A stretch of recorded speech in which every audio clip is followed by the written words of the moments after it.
ఈ మౌన రాగాలనే పలికే హృదయం ప్రియతమా ప్రియతమా ఈ మౌన రాగాలనే పలికే హృదయం నిన్ను చేరిందని తన మనసు విప్పిందని ఐ లవ్ యు అంటోందని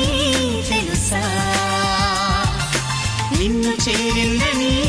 తన మనసు విప్పిందని